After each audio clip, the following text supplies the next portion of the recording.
बाराबंकी में भारतीय जनता पार्टी का प्रचार जोर शोर से चल रहा है। आज बाराबंकी के विकास पुरुष रंजीत बहादुर श्रीवास्तव विपक्ष के लिए क्या बोल गए, देखिए इस रिपोर्ट में। हमारे दशहराबाद वार्ड के निवासियों कि भारतीय जनता पार्टी सत्ता की भूखी है। इनको सत्ता चाहिए, जैसे भी हो सत्ता चाहिए, कुछ भी करना पड़ जाए सत्ता चाहिए। सवाल उठता है कि नहीं? हम भी कहते हैं कि भारतीय जनता पार्टी को नहीं, हमारी जनता को सत्ता की भूख है और जनता की प्यास है। सत्ता की प्यास है और होनी भी चाहिए सत्ता की प्यास। क्यों होनी चाहिए, इसका जवाब मैं विपक्ष को आपके माध्यम से देना चाहूंगा। सत्ता है क्या? पहले आप सत्ता के महत्व को समझें। सत्ता वो हमारी देश की चाबी है जिससे हमें सेना, पुलिस, राजस्व, संसाधन, सारी शक्तियां इस सत्ता से ही हमें प्राप्त होती हैं। सत्ता के बगैर कुछ नहीं। लेकिन अब इसका महत्व क्या है? सत्ता जिन जिन हाथों में रही, उनके महत्व को मैं आपको बताना चाहता हूं। सत्ता परिवर्तन से क्या क्या हासिल हुआ। सत्ता में राजा दशरथ भी थे, भगवान राम के पिता थे, लेकिन आज आप दशरथ राज्य की बात नहीं करते, उनके पुत्र के राम राज्य की बात करते हैं। दशरथ राज्य कोई नहीं करता। सत्ता अंग्रेजों के हाथ में थी और यही सत्ता हमारी भारत के हाथ में आई। इसी सत्ता में यही सेना जो हमको हस्तांतरित हुई आजादी के बाद में, यही सेना जब अंग्रेजों के हाथ में थी तो हमको गुलाम बनाने में सहायता करती थी। और वही सेना जब हमारे हाथ में आई, भारत के हाथ में आई, तो 365 रियासतों को मिला करके उन्होंने एक कर दिया। इसी सेना ने, यही सेना का दम था। ये वही सेना है। केवल देखिए सत्ता का अंतर मैं आपको बता रहा हूं। सत्ता से क्या होता है? ये वही सेना है जिसमें 1962 में चीन ने हमारी सीमाओं पर आक्रमण कर लिया था। 1965 में पाकिस्तान पर हमारे ऊपर आक्रमण किया, 1971 में किया, लेकिन तब तक नेतृत्व तो थोड़ा बदल चुका था। सत्ता चाहे जिसके हाथ में रही हो, लेकिन हमारी सेना जब समर्थन पा गई, सत्ता का साथ पा गई, तो कराची तक घुस करके चली गई थी। सेना तो वही थी। उसके बाद कारगिल हुआ, हमारी सेना कहां तक गई थी? खदेड़ करके बाहर कर दिया था। और एक वो दिन भी देखना पड़ा जब इस देश के अंदर आतंकवाद फैल रहा था, हमारी सीमाओं से आतंकवादी घुस रहे थे। कश्मीर में हत्याएं हो रही थी, बंबई में घुस करके गोलियां चल रही थी, जनता मारी जा रही थी। इसी सेना को समर्थन नहीं मिला, यही सेना मुक्त दर्शक बन करके खड़ी रह गई और इसी सेना को कमजोर बना करके रख दिया गया था। लेकिन जब ये सत्ता बदली, जिस सत्ता की बात मैं करने जा रहा हूं, ये जब सत्ता बदली तब क्या हुआ आप सब लोग जानते हो। आज ना तो कश्मीर में आतंकियों की घुसपैठ है और न ये सेना पत्थर खा रही है, सेना आतंकवादियों के कलेजे फाड़ रही है। ये सत्ता का अंतर होता है। सत्ता किसके हाथ में है? बड़ी बात इस बात की है, आज सत्ता सशक्त हाथ में। इसलिए हम नहीं देना चाहते हैं सत्ता को। हम सत्ता तुमको नहीं समर्पित करेंगे, क्योंकि हम इस देश को अब वो पुराने दिन नहीं दिखाएंगे जो ये देश देख चुका है। आइए पुलिस की बात कर लेते हैं। वही तो पुलिस है जब विधायकों की हत्या होती थी, जब सरेआम गोलियों से भूना जाता था, जब लड़कियों का बलात्कार होता था, ये वही तो पुलिस है। क्या होता था उस समय? दंगे होते थे, फसाद होते थे, दंगाई बजाए जाते थे, और जो पीड़ित थे वो जेल भेजे जाते थे। ये वही तो सब पुलिस है। लेकिन सत्ता बदली तो पुलिस बदल गई।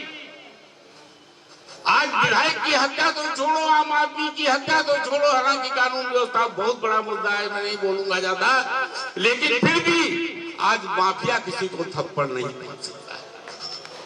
अगर मारता है तो उसके घर पर बुलडोजर चलता है।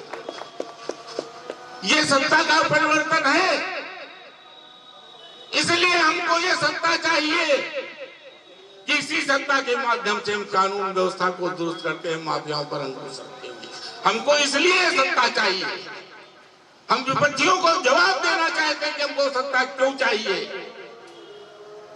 राजस्व हमारा क्या होता था इसका?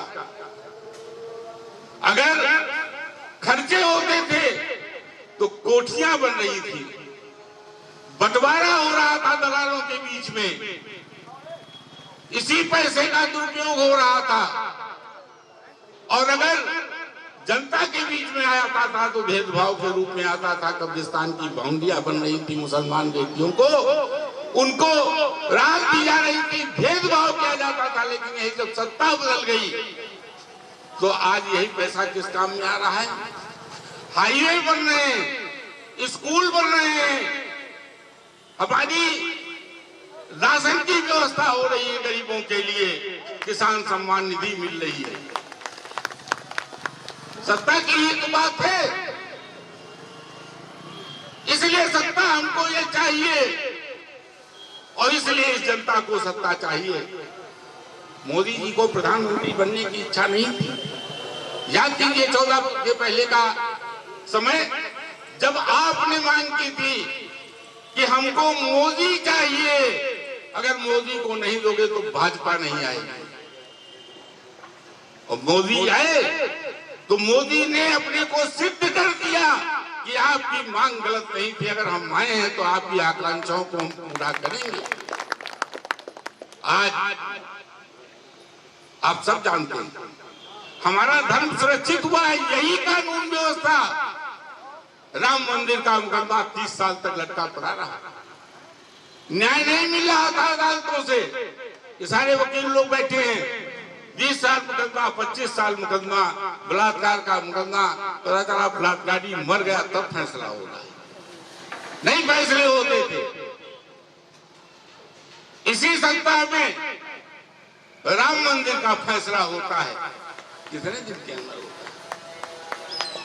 मंदिर बन रहा है, आज बलात्कारियों की सजा 2-2 महीने 3-3 महीने में डिसाइड हो रही है। आज न्यायालय काम कर रहा है। यह है सत्ता का अंतर। और तुम कहते हो सत्ता तुमको क्यों चाहिए? मैं कहता हूं कि सत्ता हमको इसीलिए चाहिए कि अब मैं इन आताइयों के हाथ में सत्ता देना ही नहीं चाहिए। सत्ता कैसे होगी? जनता हमारे साथ। अब धर्म की बात मैं थोड़ी सी जरूर करूंगा, क्योंकि आप सब जानते हैं कि अगर रंजीत बहादुर आवे और धर्म की बात ना करें तो थोड़ा सा बेईमानी हो जाएगी। आज हमारा धर्म भी असुरक्षित है। आज आप देख रहे हैं कि यही जो आज माइनॉरिटी जिसको आप लोग कहते थे, आज ये कुछ लोगों को मिलाने के बाद, कुछ लोगों को अपने में शामिल करने के बाद या सहयोग समर्थन देने के बाद अपने को इतना शक्तिशाली समझने लगे हैं कि ये समझते हैं कि हम प्रधानमंत्री की कुर्सी प्राप्त ही कर लेंगे। आज भी एक हैदराबादी नेता का बयान कि हम प्रधानमंत्री बनेंगे, सीधे सीधे, नीचे कोई बातें नहीं। मुख्यमंत्री बनने का सपना नहीं देख पा रहे हो, प्रधानमंत्री बन जाओगे। खैर, मैं उनको बताना चाहता हूं, उनको नहीं बताना चाहता हूं, बल्कि आपसे कहना चाहता हूं। मैं आज आपको एक नसीहत तो मैं नहीं कह सकता हूं, लेकिन एक मंत्र देना चाहता हूं कि आप स्वयं हिंदू बनिए। हम किसी पर टिप्पणी नहीं करते।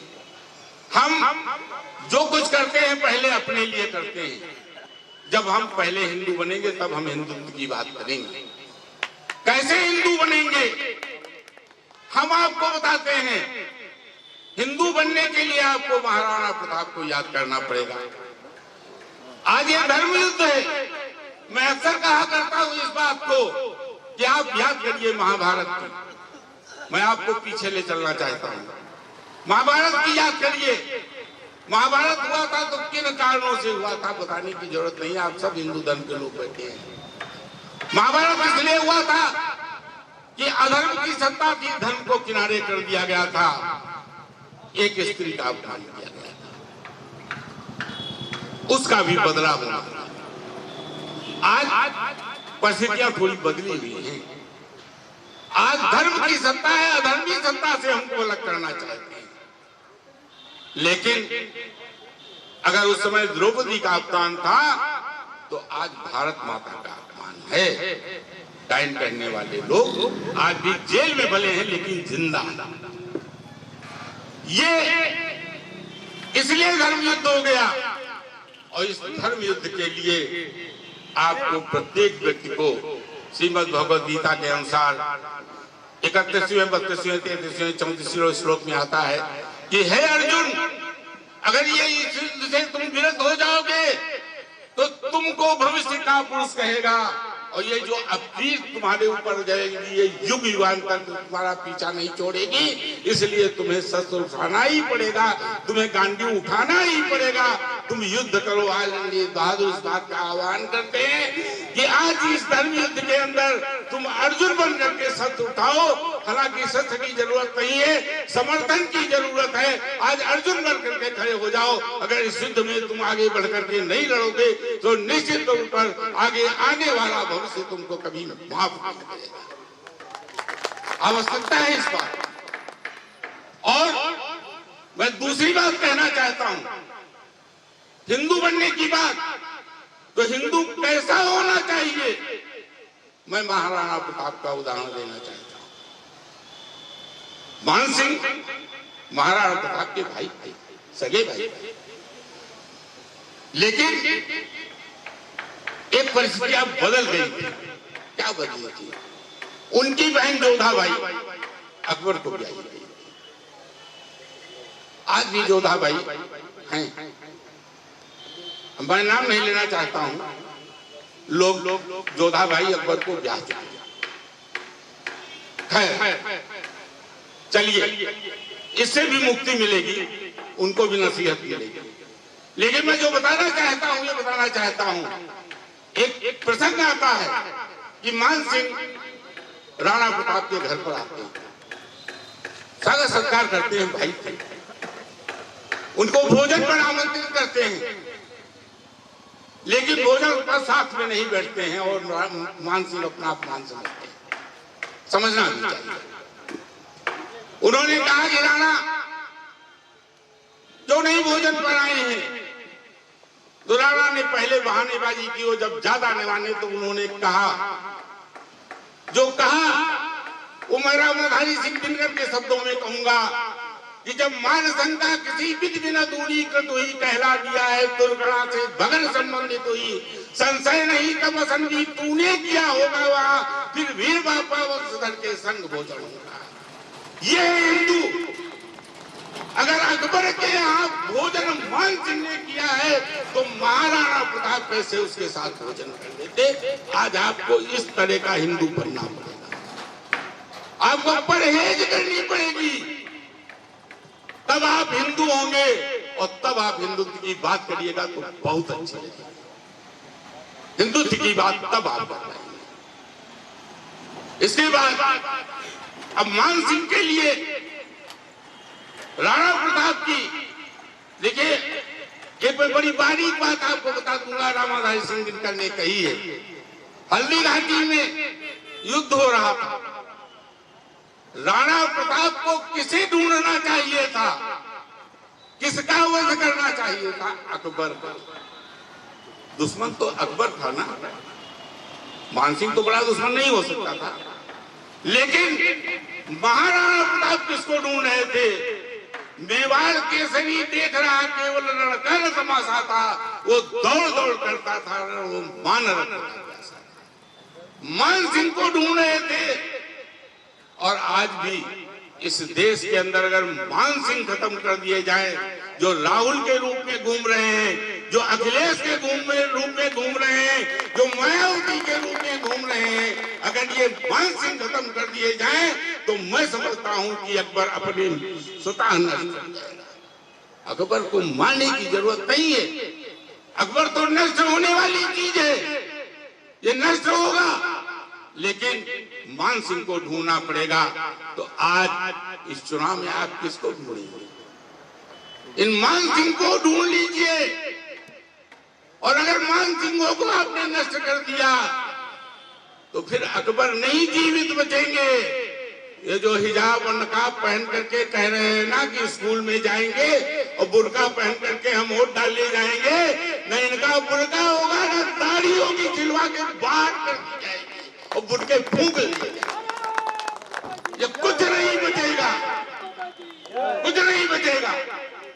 मैं आपको बता रहा हूं। और थोड़ी सी एक बात मैं और आपको बताना चाहूंगा। राष्ट्रवाद की बात अगर नहीं करूंगा तो बात अधूरी रह जाएगी। राष्ट्रवाद को आप समझ लें, और आज हम जिसका शिकार होते रहे हैं होने जा भी रहे। राष्ट्रवाद क्या है? चंद्रशेखर आजाद का एक प्रसंग है, जरा गौर से सुन लीजिएगा, गौर से सुनिएगा। चंद्रशेखर आजाद का एक प्रसंग में आपको बता दिया। चंद्रशेखर आजाद की मां बीमार थी, पैसे नहीं थे दवा के लिए। उनके साथी ने कहा, नाम दिमाग से वो दुर्गा भाभी के पति भगवती जी ने कहा कि आजाद, तुम्हारी मां बीमार है, पैसे नहीं है, कारतूस भेज दीजिए, तुम्हारी मां का इलाज हो जाए। चंद्रशेखर ने कहा नहीं, ये कारतूस मेरी मां के लिए से ज्यादा हमारी भारत मां की रक्षा के लिए है, मैं इन कारतूसों को नहीं बेचूंगा। हमारी मां से बढ़कर हमारी भारत माता है, ये होता है राष्ट्रवाद। आज जब मतदान करने जा रहे हो तो आज आप अपनी मां, अपने भाई, अपने रिश्तेदारों को ढूंढ रहे हो। आज आप भारत माता को नहीं देख रहे हो, आज आप अपने राष्ट्र को नहीं देख रहे हो। आज आपको हो सकता है कि आपकी मां प्यारी हो जाए, आपको अपना भाई अच्छा लगे, आपको अपनी जात अच्छी लग सकती है, लेकिन ये आप अन्याय करने जा रहे हो उस देश के साथ, इस राष्ट्र के साथ करने जा रहे हो, अन्याय करने जा रहे हो, और इस भारत मां के साथ अन्याय करने जा रहे हो। मत करना, ये समय वो नहीं है। और जब समय आएगा तो खूब कर लेना। जरूरी नहीं है कि मदद एक ही तरह से की जाती है। हमारे भी सब यहाँ पर भाई हैं। मैं जब बात करता हूँ तो मैं जात पात की बात नहीं करता हूँ। अगर जात पात की बात करता तो रणजीत बहादुर दोबारा के चेयरमैन नहीं होते। मैं हिंदुत्व की बात करता हूँ और हिंदुत्व की बात आज भी कर रहा हूँ, और निवेदन कर रहा हूँ कि जात और पात में मत रखिए, नुकसान हो जाएगा। और नुकसान इसलिए नहीं हो जाएगा कि मैं अखिलेश और मुलायम को हिंदू नहीं मानता हूँ, मैं यहाँ के विधायक को हिंदू नहीं मानता हूँ, ये मेरे मुंह से नहीं निकल सकता है। लेकिन मैं इनको पवित्र नहीं मानता हूँ। मैंने एक बार प्रसंग सुनाया था कि गंगा और जमुना संगम में दोनों मिलती हैं, लेकिन धाराएं एक नहीं हो पाती।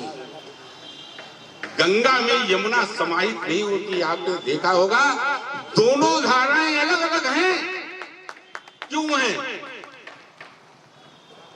इसलिए कि यमुना के गर्भ में कालिया नाग पला हुआ था, और जिसके गर्भ में कालिया नाग पड़ गया उसको मां गंगा कैसे अपने में समाहित कर लेती?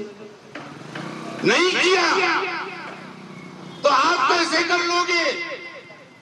आप कैसे कर लोगे? हिंदू हैं लेकिन इनके गर्भ में कालिया नाग पल रहे हैं, तो आप इनको कैसे समाहित कर लोगे? आप इनको कैसे मिला लोगे? हिंदू है, मैं मानता हिंदू है, लेकिन नहीं, ये अपस्य है, ये छूने लायक नहीं है और छुएगा भी नहीं इनको। इनको एक एक वोट के लिए तरसाइएगा, अपने एक एक वोट से तरसाइएगा, और अगर ये 20% मुसलमान इनको वोट दे करके अगर विधायक मंत्री या मुख्यमंत्री बना सकता है, प्रधानमंत्री बना सकता है, तो उनको खुली छोड़ दीजिए। ऐसे रंजीत बहादुर कहते हैं कि हमारा हिंदू एक हो चुका है, तुम एक हो करके अगर हमको चुनाव हरा सकते हो तो हरा दो। चैलेंज करता हूँ, नहीं करता हूँ, आज तक रंजीत बहादुर को नहीं हरा पाए, रंजीत बहादुर का कुछ भी नहीं बिगाड़ पाते हैं। आज यही ऐलान आपकी तरफ से होना चाहिए कि आज की तारीख में हिंदू एक है, हिंदू एक हो चुका है, 80% हिंदू एक हो चुका है। उत्तर प्रदेश का, मैं आपके माध्यम से पत्रकार बैठे हुए हैं, लखनऊ की मीडिया आई है, मेरा ये वायरल करिएगा भाषण, मेरा ये वायरल उत्तर प्रदेश में ले जाइएगा और बताइएगा क्या करके कि हम सत्ता के भूखे हैं, हम सत्ता लेंगे, इन प्रकार लेंगे, हमें सत्ता की भूख है। इसलिए सत्ता की भूख है कि हमको जनता का हित करना है, हमको समाज का हित करना है, हमको प्रदेश को बचाना है, हमको अपने देश को बचाना है, और ले जाओ 20%, दे दो जाकर के उनको वोट। हिंदुओं का एक वोट आपको नहीं मिलेगा। इसी के साथ मैं अपनी बात समाप्त करता हूँ। जय भारत, जय हिंद। बहुत बहुत धन्यवाद बड़े भाई, आदरणीय चेयरमैन साहब। सवाल सत्ता से कीजिए, विपक्ष से नहीं।